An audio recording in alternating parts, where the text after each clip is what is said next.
Fais voir le paquet de l'autre côté, s'il te plaît, Guillaume. Tourne-le, voilà. Voilà. Merci, c'est bon. Ah, c'est bon. Ah ouais, non mais... C'est ça.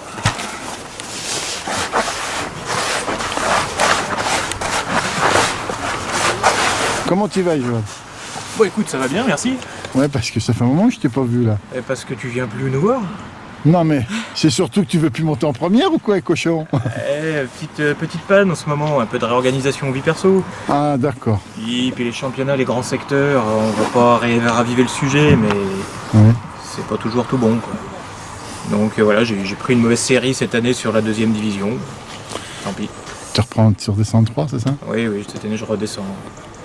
Bah, apparemment, sur la berge, elle fait partie des 2 ou 3 meilleures places du secteur. Alors sur maintenant, le papier. Sur le papier. Bah, bon. Non, on a pêché vendredi, on nous a annoncé plein de gardons, quelques plaquettes. On a quand même eu plus que prévu. J'en ai pris 10, Jimmy 12. Johan en a pris 10 kilos juste là. Bon, alors, vas-y, je vais encore t'embêter. Bon bah Jean-Michel, tu vois, donc là aujourd'hui j'ai la chance d'hériter du numéro 24. Alors les 24 c'est l'aile en fait du match. Et vous avez tiré, c'est vous qui, c'est Jacques Pêcheur qui a tiré? Non, Comment pas du tout, c'est les capitaines qui ont tiré pour nous. Voilà, donc, Et c'est lui qui a choisi qui te mette donc Paul. non, il a rien choisi, il a fait du hasard. D'accord. Voilà, il a pas placé des gars où il voulait. C'est Bien. vraiment un tirage aléatoire qui est D'accord, tombé au sein de merci. l'équipe de France. On avait les numéros 3, donc 3, 6, 9, 12, Bon, d'accord, ça, il 15, m'a expliqué. 18, 21, 24. J'ai eu la chance d'avoir 24. Alors la chance, je ne sais pas si ça sera une chance, on verra tout à l'heure. Parce que le premier jour, la plus grosse pêche a été faite au 22, donc à l'aile de mon secteur, à D'accord. l'opposé de moi, avec des grosses brèmes, avec 10 000 points. Ouais. Et en fait, il y avait globalement cette place-là et la place d'à côté qui prenait des brèmes. Donc le 21. Tu peux me donner le nom des pêcheurs? Tu es peut-être capable de me les donner ou pas là? Là, il y a Jacopo Falsini. Donc il a le 22 aujourd'hui, Jacopo. D'accord. Et normalement, C'est la bonne place. c'est la bonne place. C'est la place où les brèmes devraient se prendre. Voilà. D'accord. Mais hier, à la place d'à côté, il y a Jérémy André, donc, qui a eu le numéro 23 Ouais. et qui a gagné le groupe de 3 à la place 23 avec presque 10 000 également de brèmes. Donc là, ce que tu espères, c'est qu'ils arrivent là? Peut-être, j'espère. J'espère vraiment qu'il y aura des poissons. En tout cas, ici, hier, le pêcheur a fait une très belle pêche de gardon. Mais bon, c'était battu par la brème. Voilà. Donc, c'est une place qui est belle, mais qui est compliquée sur un groupe de 3 qui est dominé par une pointe, normalement. Voilà. Mais bon, Amuse-toi. après, on fera le mieux qu'on peut. Et comme d'habitude, on essaiera de donner le moins de points possible à l'équipe. Après, la pêche décidera aussi, fera sa part, sa part du marché. Hein. Puis ça, à chaque fois, ce que je vous dis maintenant, c'est amuse-toi et donne tout ce que tu as, mais on Ben sait oui. que tu vas le faire. On Et ça, sait on va que le tu vas faire. le On va essayer de le on va le faire. Après, en fait, si tu veux, C'est des matchs à 3 à chaque fois? c'est des matchs à 3. Donc il y a vraiment un classement qui est borné sur le français, l'italien et le belge qui sont côte à côte, quoi, ou presque côte à côte. parce C'est que- bien. Voilà. Donc en fait, ce qui m'intéresse, je vois que, mais je vois pas les autres par contre. Tu vois, ça fait un grand virage. Donc tu t'en moques carrément si l'autre à côté fait 15 000 à la place. Ça n'a pas d'incidence sur le classement que tu vas apporter à ton équipe en fait. C'est hein. bien. Voilà. Le seul classement qui importe, c'est ce classement à 3 pêcheurs en fait. Cette épreuve-là. En fait, c'est une épreuve plus de partage qu'autre chose à la base. Ces rencontres sont créées pour ça. Ici, là, si tu veux, les Italiens, ils ont voulu venir sur ces parcours-là pour pêcher les gardons, parce qu'ils n'en ont pas chez eux. Et ils voulaient être confrontés à une pêche de gardons. Bon, c'est globalement le cas, parce qu'il y a quelques brèmes par-ci par-là. Il n'y a qu'ici, je pense que dans ce groupe de 3-là, On peut y avoir des éventuellement, plaques, un dans petit. l'aile de groupe d'à côté où il y aura éventuellement des plaques à prendre, mais ailleurs ça va être des gardons vraiment partout dominants. Voilà. Donc ils sont contents parce que si tu veux, on leur montre comment on a mouillé l'amorce ensemble le premier jour. Oui, On leur je sais, montrer oui, comment c'est bien. nous on perçoit l'amorce pour les pêches de gardons. On a partagé la même amorce pour tout le monde, c'est que tout le monde pêchait strictement avec les mêmes amorces, les mêmes zèches. Oui, j'ai vu. Donc voilà, c'est vraiment dans du. Je peux même dire que les Belges vous ont amené des vaseux, ils avaient des vaseux, ils ont réussi à avoir des très gros vaseux, Oui. et ils vous ont partagé avec vous. C'est Ça, ça. je trouve ça... Bah, c'est en même temps, c'est une rencontre amicale. Le nom est bien aussi là pour là, c'est international mais amical en même temps. Ouais. C'est un match international, certes c'est sérieux, Mais- parce que les Ouais, pêcheurs j'ai bien qui sont compris. là sont comme des compétiteurs tous dans l'âme, donc ils vont tous essayer de faire le mieux du mieux pour apporter le moins de points à leur équipe et pour Bien faire sûr. gagner leur équipe. Mais si tu veux, malgré tout, l'enjeu n'est pas ce week-end, l'enjeu. L'enjeu c'est un week-end c'est un week-end de partage. Même si à la fin, tout le monde est content d'être sur la première marche. Mais bon, si tu veux, c'est quand même pas la finalité de l'événement. La finalité, c'est de partager et d'apprendre. C'est ça. Et puis d'être accueilli par des Tiens. bénévoles qui ont sacrifié quand même quelques jours là. avec nous. Et c'est vrai qu'ils travaillent depuis jeudi soir à nous recevoir. Donc c'est vrai que mais un grand merci à eux parce que sans eux, il n'y aurait pas cette épreuve. On est bien d'accord. Donc je pense que la La pêche, pêche, elle s'appuie toujours sur ces bénévoles qu'on voit pas assez. et qu'on ne met pas assez en avant. Et c'est vrai qu'aujourd'hui, la pêche de compétition peut perdurer et pourra continuer à vivre. Seulement si les bénévoles sont toujours là à nous donner un coup de main. Mais par contre, ce qui est intéressant, c'est que dans ces matchs-là, On quand vous tu vas apprend. par exemple en Italie, ils vont te montrer une pêche à l'asticot collé. Voilà. Tu vas aller au Portugal, Bah. ils vont te montrer une pêche Mais je- avec une anglaise fixe, avec un élastique sur la ligne montée, un truc que tu ne pratiqueras jamais en France. Tu vas tout doucement apprendre des choses que tu ne pourras pas apprendre ailleurs. Je suis d'accord. Mais c'est le but de ces épreuves-là. C'est le but des épreuves qui sont réunies, qui sont organisées. C'est de voir les différentes approches de la pêche. Ouais, et puis pour que les pêcheurs des équipes nationales soient encore plus performants sur Ouais, les puis championnats d'Europe et du monde. En fait, le but, il est quand même là. C'est chaque nation investit du temps et investit de l'argent aussi dans tous ces déplacements-là pour pouvoir rendre leurs pêcheurs plus forts, pour que lorsque les grandes échéances approchent, que les équipes soient plus performantes encore. Et puis que ça soit plus joli pour tout Mais le c'est monde. bizarre parce que C'est pas pour battre, non? pour y Ouais, arriver, non, j'ai pas de pour y problème. arriver, il y a une très bonne école. Il y a C'est la celle compétition. il y a celle de la compétition et il y a celle aussi de Vas-y. l'amitié et des rencontres Ça, amicales. c'était une évidence. Par exemple, qui sont organisées régulièrement par René Bertin. On est dans la Nièvre, il faut le mettre à l'honneur parce que c'est une Diablodie du c'est une Sud. figure emblématique de la région. C'est un pêcheur qui a réussi à générer des nouvelles vocations, en tout cas des nouveaux compétiteurs. C'est assez rare À l'heure actuelle. à l'heure actuelle, c'est vraiment très compliqué. Et là, il organise des compétitions tous les mercredis et tous les samedis. Et chaque week-end, je crois qu'ils font 40 à 50 manches l'hiver. En plus, Ouais, je l'hiver, sais c'est bien. une période quand même assez défavorable pour la pêche. Et il arrive à réunir 25, 30, 35, 40 pêcheurs. Ça, c'est quand même assez... C'est lui qui m'a fait venir aujourd'hui, hein, je te le dis. C'est voilà, lui qui m'a appelé, m'a dit c'est un viens. bout en train, si tu veux. C'est quelqu'un qui est super agréable, qui arrive à entraîner avec lui dans son sillage plein de gens qui n'étaient pas issus de ce milieu. Voilà. Et ça, je pense que c'est vraiment...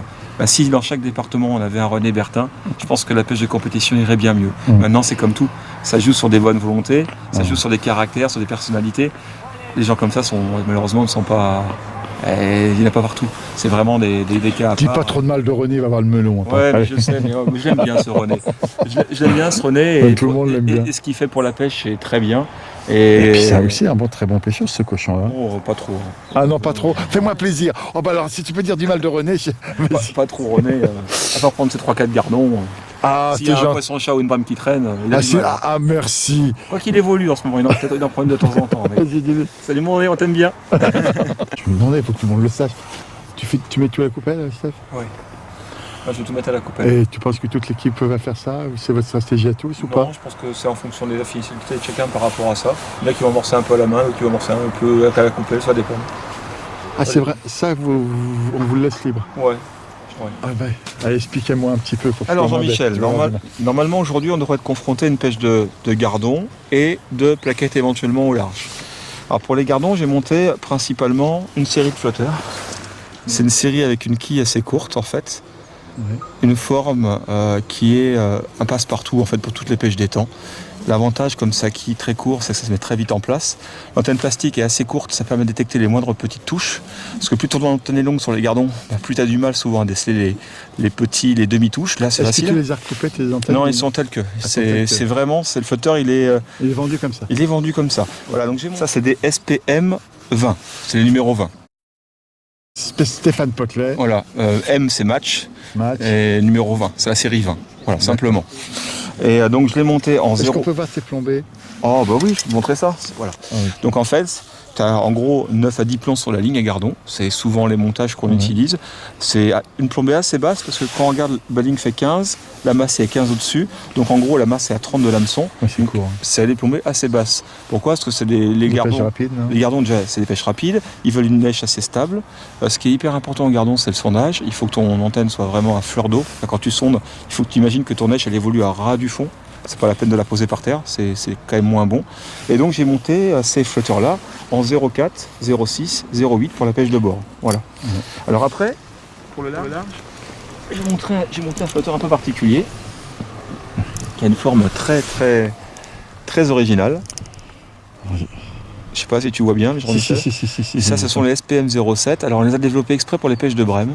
C'est pour les relever, non? C'est pour les relever. Et moi, C'est-à-dire qu'en je fait, veux. si tu veux, ici, c'est une quille métal. Cette quille métal passe intégralement dans le flotteur. C'est qu'en fait, elle n'est pas arrêtée au milieu. Là, c'est intégral et le flotteur est tourné au-dessus. Donc c'est parfaitement centré. Et surtout l'avantage ici, c'est que dans cette partie-là, le métal passant à l'intérieur du balsa, ça fait qu'ici ça supporte très peu de plomb, très peu de plomb. Là, tu as l'équivalent d'un plomb de 10, tu as tout ça qui ressort. Donc en fait, dès qu'une brème se saisit du plomb de touche et la relève, ta touche est... Oh là, là si tu la loupes, c'est que tu as un problème de vue. Faut aller chez l'ophtalmo. Même si ça commence à être le cas un peu pour moi. Pour moi surtout. Bon, voilà. Dis-le, n'aie pas peur. Tout le monde le sait que j'ai des problèmes de vue. Si tu veux, Jean-Michel, c'est un flotteur parfait pour toi. Bon, le seul truc, c'est que c'est de l'antenne métal en haut. Pourquoi le métal? Comme je t'ai expliqué, l'avantage du métal, comme c'est dense et comment très lourd, le balsa, ça a le plomb à l'intérieur. Donc du coup, tu aurais mis une antenne plastique, ça serait porteur et tu n'aurais pas le même effet. Donc c'est fait exprès qu'on ait choisi du métal ici, pour pouvoir garder cette sensibilité à la remontée. Voilà. Donc j'ai monté ces lignes-là. Avec, et t'as plombé pour les plaquettes là? Ah, c'est complètement différent. Voilà. C'est ça qui m'intéresse. Ah oui. Alors, c'est un genre de double buck. Ici, j'ai deux plombs numéro 11 qui sont au raccord du bas de ligne, qui sont positionnés, eux, à ras du fond. C'est-à-dire qu'en fait, mon bas de ligne traîne intégralement. Le poisson, qui va saisir de lèche, il va soulever ce plomb-là. Flotteur, tink, il va remonter. Voilà. Ici, la masse est un peu plus haute que tout à l'heure. Là, je suis environ à... J'écarte bien les doigts, ça fait environ 20. Là, ça fait environ 25. Je gagne 5 cm de plus. Je ne les ai pas mis plus haut, parce qu'en fait, il y a beaucoup de petits poissons. Et si tu mets les plombs trop haut, ils interceptent quand même la ligne. Donc, normalement, sur les brèmes, on est censé les mettre un peu plus haut. Oui. Mais là, je peux pas, il y a trop de petits poissons. Voilà. Ok. Et sur cette ligne-là, tu vas pêcher quoi? Avec des asticots, ici, les poissons mangent aussi bien le pinky que l'asticot que le ver de vase. Donc, il faut alterner les èches. C'est pas dérangeant si tu veux pêcher qu'un asticot. Mais pour les brèmes... Donc, ce flotteur-là, il s'appelle le M07. Le M07. Voilà. Et l'autre, ça peut pas pareil, le bleu qui est à côté un peu plus long. Alors, les poids de plume, c'est... Là, celle-là, c'est 1 et 1,5 g. Tu vois, ici, il y a une couleur au cul du flotteur. En fait, chaque couleur indique une portance différente. C'est-à-dire qu'en fait, quand je prends ma ligne, je sais que les bleus, c'est les 1,50 g. Ça, tu as vu une agence de m'expliquer aussi pas. Voilà. Donc ça permet d'avoir un repère facile. Ce que tu vois ici, ils font 0,8 g en portance. Les verts, ils font 0,6. Tu en as un ici et un ici. Et après, le jaune, c'est un 0,40. Voilà. Alors celui-là, c'est une forme particulière qui est très appréciée par les pêcheurs qui font des pêches rapides, parce que ça se met en place très rapidement. Comme il n'a pas de quille, il se positionne tout de suite. C'est très bien sur les pêches de rapidité de gardon, que ce soit en étang ou en canal. Les pêcheurs du Nord apprécient énormément pêcher avec ces formes-là. Ça vient du Nord à l'origine, les mecs du Nord pêchaient avec ça depuis longtemps. Et, mais voilà. Tout sans quille métal traversé pour toi là? Non, là c'est du métal simplement ici, là c'est du plastique. C'est du plastique. Pareil, l'antenne est assez courte pour bien visualiser les touches, les moindres touches. Voilà. Donc c'est pareil, tu as vu, généralement les antennes sont souvent coloriées, il y a toujours une base, je la colorie pas entièrement en noir, toujours. Pour que si tu as un petit relevé, tu le vois plus facilement. Si tu mets tout en noir, tu as du mal à visualiser les petits relevés. Tandis que là tu le plombes là, à mi-antenne, et dès que tu vois le rouge, bim, voilà. C'est quand même un peu mieux. Voilà Jean-Michel. Bah écoute, encore une fois gentil, qu'est-ce que tu veux que je te dise encore? C'est avec plaisir en tout cas. Donc ça c'est de la terre? C'est de la terre. Ok. Et ça c'est l'amorce que vous avez faite, c'est ça? Ça c'est l'amorce, c'est un paquet de 3000 gros gardons et un paquet de 3000 lecs. Oh c'est super. Et là? C'est la même, en fait c'est juste que celle-ci c'est celle que j'ai jetée et l'autre c'est celle qu'on va garder pour le rappel. Pour les rappels? Ouais. Et tu vas rappeler si tu vois que les poissons rentrent? Pas spécialement. Il y a quand même des èches. Hein. Il y a des fois je mets pas trop d'èches, mais là c'est quand même épais. Hein. Là tu trouves que là ça commence à être épais. Donc peut-être beaucoup de pinky congelés aussi pour... Non, ils sont pas congelés, j'ai juste écrasé au tamis en fait. Ah tu leur as mis un coup de... Ouais, parce que là on les a récupérés vivants là. Mais que les mâles. Une balle dans la tête, je suis jamais. Et un par un, balle dans la tête. Tu dis René? Ça Stéphane ne l'aura pas dit, mais la branlée qu'ils vont prendre. J'essaye de je te faire promets. quelque chose. C'est bien.